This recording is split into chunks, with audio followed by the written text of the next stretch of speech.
So that's a nice lead into what I'm talking about, because you mentioned interfaces, and that's what I decided to look at. So my group looks at interfacial phenomena in various energy technologies. And so really everything we've heard today and a lot of the other technologies we'll hear about all depend on interfaces.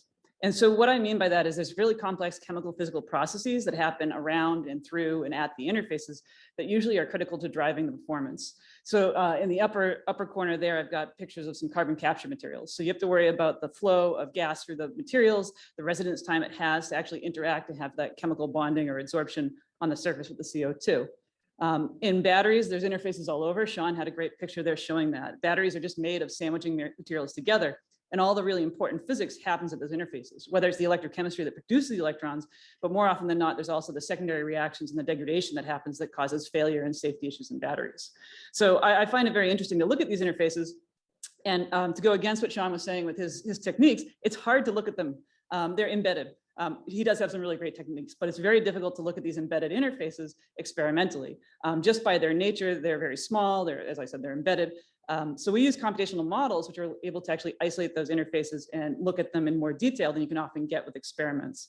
And when I talk about the interfaces, I said at the beginning of this talk, we're going through the scales. I'm not just talking about what's happening at the surface, although that's critical, but it's what's happening around the surface as well. The transport to and through the surface, the fields that are developing around the surface, all of those are critical as well.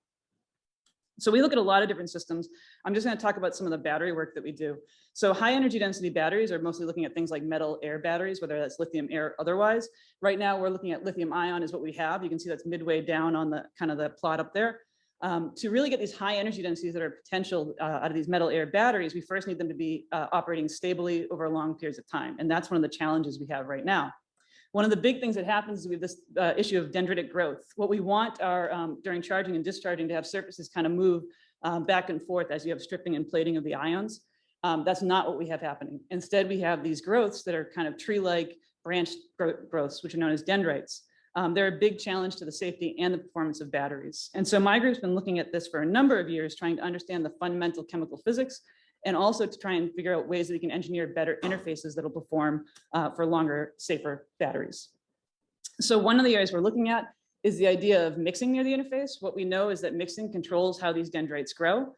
And so if we can control the mixing, then we can control the rate and the morphology of these dendrites, which can lead to safer batteries. And one area we've looked at for this is the idea of anisotropic ionic liquids. These materials inherently have anisotropic properties to them, which we can harness to try and control the mixing. And we've worked with some experimentalists. You can see their data on the bottom left there to show that this is a possibility. So our models, which are on the top plot on the left, show that if we can have a channeling of the ions, we can get a more uniform distribution of lithium and a more uniform mass flux, which leads to better performance in your battery. And they've shown that experimentally. That red squiggly line that keeps going shows a battery with an ionic liquid crystal that's able to operate a lot longer than a traditional electrolyte. And so the last area I'll talk about is still thinking about this idea of controlling the interface, because we don't just think about new materials, we also think about the structures. So the other issue we have with dendrites is they have to what we call nucleate on the surface. If you can control the surface through things like surface patterning, doping, and other surface etching, et cetera, we can control the surface energy, and perhaps we can control where dendrites nucleate. So we're also looking at that. We've also looked at things like how separators, which are both mechanical structures you have, but also affect the transport, can be used to also control the growth.